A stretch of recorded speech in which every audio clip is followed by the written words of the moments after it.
बिस्मिल्लाहिर्रहमानिर्रहीम। बच्चे, आज की इस वीडियो के अंदर हम डोमिनिक सल्वाटोर की बुक से चैप्टर नंबर 4 है डिमांड एस्टिमेशन। उसमें रिग्रेशन एनालिसिस को हम डिस्कस करेंगे और देखेंगे किस तरह अल्फा और बीटा की वैल्यूज को कैलकुलेट किया जाता है, एरर टर्म क्या आते हैं उसके अंदर। और ये सारी चीज़ें बच्चे पढ़ने से पहले आपने अपनी बुक में से, मेरे पास जो बुक का पेज है वो 140 है, तो वहाँ पे कुछ कंसेप्ट दिए हुए हैं प्रॉब्लम आइडेंटिफिकेशन के रिलेटेड, और डिफरेंट अप्रोचेस दी गई हैं मार्केटिंग रिसर्च की, जिससे हम डिमांड को एस्टिमेट करते हैं। ठीक है। तो ये जो रिग्रेशन एनालिसिस है जो आज की हम वीडियो में करेंगे, इसके लिए मैं आपसे स्क्रीन शेयर करता हूँ। ये बच्चे आपको कुछ कॉलम्स नज़र आ रहे हैं, तो भी हम वन बाय वन करके डिस्कस करते हैं और देखते हैं कि ये क्या चीज़ें हैं। बच्चे, जो वैल्यूज लिखी हुई हैं ये आपको पेपर में गिवन होंगी, और क्योंकि अगर इसको आप बच्चे कैलकुलेटर से करने बैठते हैं तो ये बहुत ज़्यादा टाइम टेकिंग प्रोसीजर है। तो उसका हम सोल्यूशन देख लेंगे कि आपको क्या रिजल्ट्स आएंगे, क्या आप उनको इंटरप्रेट करेंगे, या फिर इसी में से किसी मिसिंग वैल्यू को आपको बता दिया जाएगा जज करने का। तो रिग्रेशन इक्वेशन, जैसा कि आप जानते हैं, ये इक्वेशन लिखी हुई है y is equal to a plus b x, जिसमें आप y को डिपेंडेंट कंसीडर करते हैं, एक आपका इंटरसेप्शन है, b आपकी स्लोप है, और x आपका इंडिपेंडेंट वेरिएबल है। ये जो हमारे पास केस गिवन है, इसमें जो आपके एडवर्टाइजिंग एक्सपेंसेस हैं ये इंडिपेंडेंट है, और जो सेल है वो डिपेंडेंट है, इसलिए उसको y से डिनोट किया गया है और एक्सपेंसेस को x। ये बुक में वैल्यूज गिवन थी, मैंने एज इट इज वैल्यूज को लिख लिया है। ये देखें, 10 साल का डाटा दिया हुआ है, वो हमने यहाँ पे लिख लिया है। ये कितने नंबर ऑफ ईयर्स हैं जी? ये 10 ईयर्स हैं, मैंने इधर 10 को मेंशन कर लिया। अब बच्चे देखें, ये जो चीज़ें मैंने कॉलम्स के अंदर लिखी हुई हैं, कुछ एक्स बार है, कुछ वाई हैट के साथ लिखा हुआ है, कुछ एरर टर्म लिखे हुए हैं। ये अब चीज़ें क्या हैं, इसको हम एक दफ़ा देख लेते हैं। पहला कॉलम है, ये ईयर्स को मेंशन कर रहा है, ये इंडिपेंडेंट वेरिएबल को मेंशन कर रहा है, ये आपका आउटकम है। उसके अलावा ये दिया हुआ था कि टाइम टी का मतलब ये है कि जब आप टाइम फर्स्ट ईयर की बात करेंगे, तब आपके पास एडवर्टाइजिंग एक्सपेंस कितने थे। ठीक है। और उसके बाद एक्स बार है, तो एक्स बार बचे एवरेज वैल्यू है। इसी तरह वाई टी का दिया गया है, पर्टिकुलर टाइम पीरियड के ऊपर सेल्स कितनी हुई है। ठीक है। First year, second year, third year, जो भी। वाई बार है, ये एवरेज वैल्यू है। उसके बाद ये जो दो कॉलम हमारे पास आए हैं, इनको हमने आपस में मल्टीप्लाई किया है। मल्टीप्लाई करने की रीज़न क्या है? क्योंकि बच्चे, जब आप बुक से इसका फार्मूला देखेंगे तो उसमें ये चीज़ें गिवन है। जाहिर सी बात है, जब हमें फार्मूला का पता होता है तो उसके अकॉर्डिंग ही हम चीज़ों को कैलकुलेट करना स्टार्ट करते हैं। तो उस फार्मूला के अंदर इन दो चीज़ों को हमने फाइंड आउट करना था, तो जिसके लिए हमें सबसे पहले ये दो कॉलम भी बनाने पड़े। देखे ना, इसमें वही चीज़ें यूज़ हो रही हैं जो कॉलम डी और ई के अंदर इस्तेमाल हुई हैं। उसके बाद ये जो आपको कॉलम नज़र आ रहा है नेक्स्ट वाला, इसमें आपने डी वाले कॉलम का ही स्केच किया हुआ है। तो वो चले हम वैल्यूज को पुट करते हैं। देखिए बच्चे, ये एडवर्टाइजिंग और सेल्स के रिलेटेड जो डाटा है, मैं एक फर्जी वैल्यू आपको बता देता हूँ। जिस तरह डिफरेंट चार्ट्स आप देखते हैं, ये मैं वैल्यूज मेंशन कर रहा हूँ। ये समझें कि 1 मिलियन, 2 मिलियन, 3 मिलियन करके एडवर्टाइजमेंट के एक्सपेंसेस दिए गए हैं। इसको मैं ड्रैग कर लेता हूँ। यहाँ भी कुछ मैं फर्जी वैल्यूज लिख लेता हूँ अपने पास से। ये just for the sake of understanding है, ये मैंने लिख दी। ये लाइन को अभी फिलहाल हम लीनियर लाइन जो आ रही है, इसको हम वक्ती तौर पे रिमूव कर देते हैं, ट्रेंड लाइन जिसको हम कहते हैं। इसमें बच्चे, ये क्या है, ये बता रहा है कॉलम कि जब 1 मिलियन एक्सपेंस किए जाते हैं तो टर्नओवर 10 मिलियन होता है। ये पिछले 10-15 साल का डाटा गिवन है। इसको मैं अपने तौर से इसको चीज़ों को चेंज भी कर लेता हूँ, ताकि हमें पढ़ने में आसानी रहे, ताकि चीज़ों को जज करना आसान हो, बजाय कि हम ये देखें कि ये वैल्यूज किस तरह चल रही हैं। अब ज़रा आप गौर से देखिएगा, इधर मैं वैल्यूज को अपने पास से चेंज कर रहा हूँ। तो ये डॉटेड जो लाइंस हैं, जो मेन स्ट्रीम लाइन थी, उससे ये डॉट्स हट रहे हैं। ठीक है। कुछ एक्चुअल वैल्यूज होती हैं, कुछ हमारी एस्टिमेटेड वैल्यूज होती हैं। एक्चुअल और एस्टिमेटेड वैल्यूज का जो डिफरेंस होता है, उसको हम एरर टर्म कहते हैं या उसको हम ई से डिनोट करते हैं। अब देखें यहाँ पे मैंने वैल्यूज को रैंडमली चेंज किया है। यहाँ 60 दिया हुआ था, सपोज करें यहाँ पे मैं 10 कर देता हूँ, तो ये देखें डॉट अल्टीमेटली कहाँ पे चला गया। इसके लिए मैं आपको समझाने की खातिर यहाँ पे अब ट्रेंड लाइन लेके आता हूँ। अब देखें ट्रेंड लाइन के ऊपर कुछ डॉट्स हैं, कुछ उससे दूर है। जितना दूर डाटा जाता जाता है उतनी उसको हम कहते हैं डिस्पर्शन। ठीक है। एक्चुअल ऑब्जर्व या फिर एस्टिमेटेड वैल्यू, इनके जो डिफरेंसेस होते हैं उनको हम एरर कहते हैं, यानी कि एक्चुअल और एस्टिमेशन का जो डिफरेंस है वो एरर कहलाता है। अब एक्चुअल वैल्यू ये आई है। ठीक है। एक्चुअल वैल्यू को हम इस तरह, ये अगर आप कर्सर को देखें तो ये एक्चुअल वैल्यू है, लेकिन इसका और इस लाइन का जो आपस में डिफरेंस है ये एरर कहलाता है। तो इसके लिए अब देखें, सबसे पहले मैं क्या इसमें फार्मूला लगाता हूँ। ये एडवर्टाइजमेंट के एक्सपेंसेस है, इसका हम ऑटो सम ले लेते हैं क्योंकि बच्चे हमें एक्स बार की वैल्यू चाहिए। तो ये एक्सेल के अंदर ऑप्शन मौजूद है, मैंने ऑटो सम पे क्लिक किया, उसने 120 आंसर दे दिया। इसी तरह बच्चे सेल के कॉलम का, क्योंकि हमें वाई बार चाहिए, ये लिखा हुआ है, तो हम इसको भी ऑटो सम क्लिक करते हैं, तो ये हमारे पास 500 वैल्यू आ गई। अब क्योंकि हमें एवरेज वैल्यू चाहिए, इसलिए मैं इसको इधर ये मेंशन कर देता हूँ। और इधर हमें वाई बार चाहिए, क्योंकि ये बच्चे सम की वैल्यूज आई हैं। ये इस पूरे कॉलम का जो टोटल है वो 120 आया एस्टिमेशन, और ये 500 आया। अब जब हमने एक्स बार निकालना है तो हमने पढ़ा हुआ है कि जो सम है उसको डिवाइड किया जाता है नंबर नंबर ऑफ ऑब्जर्वेशन के साथ। ये मैंने क्लिक किया है, इधर हम देख लेते हैं, ये एरर दे रहा है। ये क्या है जी, इधर हम इसमें कर लेते हैं कि वैल्यू कितनी है, 120 वैल्यू है, और डिवाइड कर देते हैं किसके साथ, 10 के साथ, नंबर ऑफ ऑब्जर्वेशन 10। इधर भी क्या थी, वैल्यूज जो समेशन है वो 500 है, और वैल्यूज कितनी थी, 10 थी, तो 50 आंसर उसका आ गया।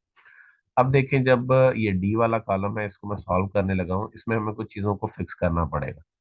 एक्स टी मैंने आपको बताया कि पर्टिकुलर टाइम के ऊपर जो आपके एक्सपेंसेस थे वो कितने थे, 10 है, मैंने इधर 10 लिख दिया। ठीक है। माइनस, अब देखें एक्स बार तो कॉमन रहेगा, इसलिए हम इसको फिक्स वाला फार्मूला लगाते हैं, हम डॉलर साइन यूज करते हैं। और ये किस कॉलम के अंदर था, बी कॉलम के अंदर, दोबारा आप डॉलर साइन यूज करेंगे और वहां पे आप 12 लिख सकते हैं। यहाँ आप उसका जो रो नंबर है वो 14 है, मैं 14 लिख देता हूँ।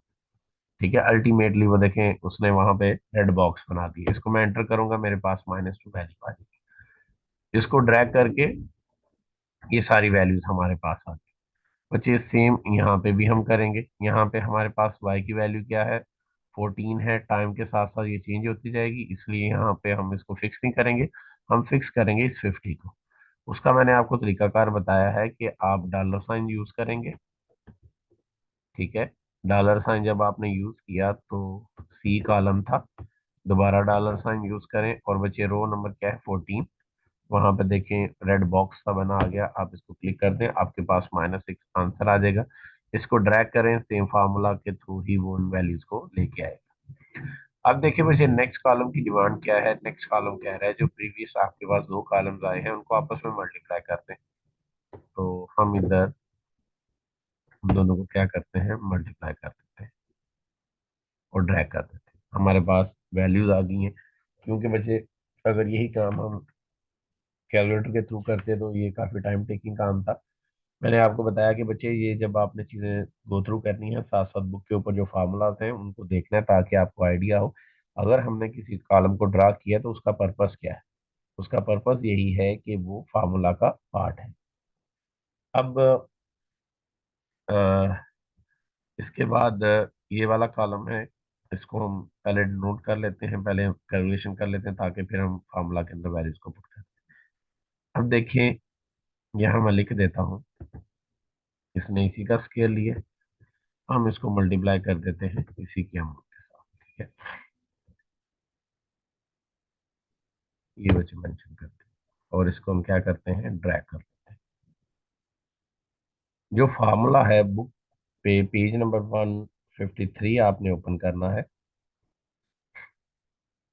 क्योंकि बच्चे जो हम कैलकुलेशन कर रहे हैं ये बीटा वैल्यू अल्फा वैल्यू उन चीज़ों को निकालने के लिए कर रहे हैं। तो बीटा का जो फार्मूला है बीटा एस्टिमेशन निकालने का, वो ये कहता है ये जो कॉलम एफ का जो समेशन आएगा उसको अगर हम नेक्स्ट कॉलम के समेशन के साथ डिवाइड कर देंगे तो हमारे पास बीटा की वैल्यू आ जाएगी। तो मतलब ये है, इसका हम समेशन लेते हैं, सबसे पहले ऑटो सम करते हैं, ये जी 106 आ गया। इसका ऑटो सम करते हैं, ये हमारे पास 30 आ गया। यानी कि 106 को जब हम डिवाइड करेंगे 30 के साथ, तो बच्चे बीटा की जो वैल्यू है एस्टिमेटेड वो हमारे पास आ जाएगी 3.53। मैं इधर कर भी देता हूँ कि आपने क्या करना है, फार्मूला देख लेना है। इसको उसने क्या किया, जिससे डिवाइड कर दिया। ये जो आंसर आया है इसको उसने बीटा बार के साथ मेंशन किया है। मैं इधर से साइन जरा सिंबल कॉपी कर लेता हूँ ताकि वहां पे मैं उसको पुट कर सकूँ। ये मैंने इधर लिख दिया, ठीक है। इसको हम सेम कलर कर देते हैं। ठीक हो गया जी। यहाँ तक बात क्लियर है। ये जो बच्चे कैलकुलेशन हमने की है बीटा निकालने के लिए की है। और हमने ये जो इक्वेशन पढ़ी थी जिसमें लिखा होता था y is equal to a plus b x, यहाँ अल्फा निकालने के लिए क्योंकि बीटा तो हमारे पास मौजूद है, तो हम इसको रीअरेंज अगर करें तो अल्फा अगर इधर ही रहे तो ये माइनस बी एक्स जो है वो हम दूसरी साइड पे लिख देते हैं। यहाँ हम इसको दोबारा से रीअरेंज करके, तो मैंने ये इसका फॉर्मेट बता दी। इसमें वो क्या कह रहा है जी, एस्टिमेटेड अल्फा है, एस्टिमेटेड बीटा है, एक्स बार और वाई बार है। बच्चे एक्स बार भी आपको मालूम है, वाई बार भी आपको मालूम है। अगर आपको याद हो, ये हमने एक्स बार और वाई बार निकाले हुए और बीटा हमारे पास भी आ गया है। अब देखें, जब हमने सिंपल इन वैल्यूज को पुट करना है, इसके ऊपर मैं क्लिक करता हूँ, ये जरा देखिएगा। वाई बार की वैल्यू हमारे पास कितनी थी, 50 है। आपने ये, मैं आपके साथ एक्सेल की फाइल भी शेयर कर दूंगा तो आपके लिए तैयार करना आसान हो। और बी जो बीटा है एस्टिमेटेड वैल्यू हमने 3.533 अभी कैलकुलेट की है ये फार्मूला के अंदर पुट करके, ठीक है। और बच्चे इसको मल्टीप्लाई कर दिया है एक्स बार की वैल्यू के साथ जो कितनी थी, 12 थी। तो हमारे पास जो अल्फा का आंसर है, मुझे अल्फा का आंसर हमारे पास 7.604 आ गया, ठीक है। ये आपने याद रखना है, एक ये आंसर है, ये अल्फा का है। और ये बच्चे आंसर किसका है, बीटा का। अब देखें, ये मैंने ऊपर एक इक्वेशन मेंशन की है जिसमें बताया गया है अल्फा प्लस बीटा और एक्स की वैल्यू। हम रिग्रेशन इक्वेशन ऐसे लिखते हैं ना, एस्टिमेटेड, एक होती है एक्चुअल, एक होती है एस्टिमेटेड। जब मैंने एक्चुअल लिखी तो बच्चे मैंने इस तरह डिनोट किया, और जब हमने एस्टिमेटेड लिखना है तब हम हैट के साथ लिखाएं कि भाई ये अल्फा की वैल्यू लिख दी, बीटा की लिख दी, इसके साथ देखें बच्चे एक्स टी लिखा हुआ, जिसका मतलब ये है बाकी की इक्वेशन तो यही रहेगी। मतलब कि मैं अगर लिख देता हूँ 7.60 लिख देता हूँ और साथ में प्लस लिख देता हूँ 3.53 लिख देता हूँ, और बच्चे इसके साथ मल्टीप्लाई किसने होना है, ये देखें एक्स टी है, एक्स टी का मतलब पर्टिकुलर टाइम पीरियड के ऊपर जो एक्सपेंसिव है, ये आप क्लिक करेंगे, ठीक है। और इसको आप ड्रैग करें, ये अमाउंट्स आपके पास आ गई, ठीक है। इन अमाउंट्स का यूजेज क्या है, क्योंकि ये भी फार्मूला में यूज होनी है।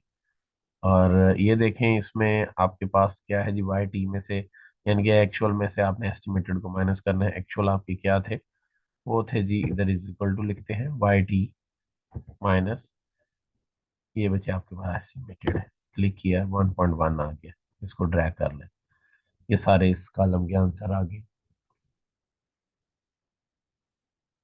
और इसके बाद देखें, स्केयर इसी का स्केयर है, तो हम क्या करते हैं, मल्टीप्लाई कर देते हैं। प्रोडक्ट के लिए ये साइन यूज होता है, स्टार, ये कर दिया। इसको आप ड्रैग करें, ये बचे आपके पास कॉलम एक आ गया। आप इसका भी सम लिख सकते हैं, ऑटो सम पे क्लिक करें, ये आपके पास वैल्यू आ जाएगी। और दूसरी वैल्यू आप निकालना जो चाह रहे थे वो आपके पास ऑलरेडी गिवन होगी। अब देखें, ये सारी कैलकुलेशन, इसका मैंने कलर और किया है, ये सारी कैलकुलेशन, ये जो कैलकुलेशन थी ये अल्फा और बीटा के लिए हम कर रहे थे, ठीक है। ये जो कैलकुलेशन थी, ये कैलकुलेशन हम अपने एस्टिमेशन को देखने के लिए कर रहे थे कि जो स्टैंडर्ड एरर है बीटा के रिलेटेड उसके फार्मूला में यूज होगा, जिसको हम कहते हैं सिग्निफिकेंस ऑफ पैरामीटर एस्टिमेट्स। ये पेज नंबर 155 के ऊपर फार्मूला दिया हुआ है। आपने उसको वहां से देख लेना है। वहां पे बच्चे n-k भी दिया होगा, जिसको हम डिग्री ऑफ फ्रीडम कहते हैं। जितनी चीजें हम अननोन माइनस करते जाते हैं उतनी चीजें हमारे पास नाउन आती जाती हैं। तो जब बच्चे आप इसको कम्प्लीटली सॉल्व करेंगे इस फार्मूला को, तो मैं आपको इसका आंसर डायरेक्ट इधर बता देता हूँ, ताकि जब आप बुक से देखो तो आपको आइडिया हो जाए। यहाँ तक कैलकुलेशन थी 65.483 जो आंसर है। इसको जब आप जो स्टैंडर्ड एरर है बीटा का उसको फाइंड आउट करने के लिए फार्मूला में पुट करेंगे, तो आपके पास एक आंसर आएगा 0.52। तो उन्होंने ना एक कैलकुलेशन की है, मैं यहाँ थोड़ा सा बता देता हूँ ताकि जो नहीं समझ आएगा फर्दर बच्चे वो मैं आपको बता दूंगा। उन्होंने क्या किया है, फार्मूला के थ्रू एक आंसर निकाला है 3.53, डिवाइड किया हुआ है बच्चे 0.52 से, और उनके पास एक कैलकुलेटेड वैल्यू आई है 6.79। अब ये जो मैंने चीज इधर लिखी है, एक आपको अगर याद हो स्टैट में कुछ चीजों को आप कैलकुलेट करते थे और कुछ चीजों को आप टेबल में से देखते थे। आपने बच्चे टेबल में से ये जाके देखना है, और वहां पे आपने देखना है कि हमारे जो हाइपोथेसिस हैं वो एक्सेप्ट हुए या रिजेक्ट हुए। उसके लिए मैं एक लाइन पढ़ देता हूँ, ताकि जो फर्दर आपकी क्यूरी होगी आप व्हाट्सएप ग्रुप में मुझे मैसेज कर सकते हैं। मेरे पास पेज नंबर 157 है। वहां पे बच्चे मेंशन था कि जो आपकी कैलकुलेटेड वैल्यू आई है वो आई है 6.79, जो फार्मूलाज लगा के आई। जबकि आपने जब कॉलम में से वैल्यू देखी, जो आप स्टैट पढ़ते वक्त बुक के एंड पे पेजेस पे कॉलम बने होते थे, रोज में से जाके एक क्रिटिकल वैल्यू को फाइंड आउट करते थे, तो वो जो क्रिटिकल वैल्यू आई है वो आई है 2.306। ठीक है, यानी ये कैलकुलेटेड वैल्यू ज्यादा है एज कम्पेयर टू आपकी क्रिटिकल वैल्यू से या टेबल से देखी हुई वैल्यू से, जो ये बताती है कि आपका जो नल हाइपोथेसिस था जिसमें आपने बताया था कि एडवर्टीजमेंट और सेल्स में कोई कनेक्शन नहीं होता, वो रिजेक्ट हो गया। इन इन सिंपल वर्ड के सेल्स का और एडवर्टीजमेंट का आपस में रिलेशन होता है, इसलिए इनको कहते हैं सिग्निफिकेंट। सिग्निफिकेंट का वैसे मतलब इम्पोर्टेंट होता है। जब आप स्टैट की लैंग्वेज में यूज करते हो, ये किसी चीज की मौजूदगी का इजहार करती है। ठीक है, तो बच्चे ये आपने फिलहाल इसको गो थ्रू करना है। इसमें जो भी आपका क्वेश्चन हुआ आप ग्रुप में पूछिएगा, ताकि नेक्स्ट जो वीडियो है उसमें मैं आपको test of goodness of fit और कोरिलेशन के रिलेटेड गाइड करूंगा। तो फार्मूलाज का रटा नहीं लगाना, साथ साथ कॉलम जो मैंने बताए हैं इनको इसी तरह देखेंगे, तो बच्चे ये क्वेश्चन आपके लिए सॉल्व करना बहुत ईजी हो जाए। ठीक है, अल्लाह हाफिज।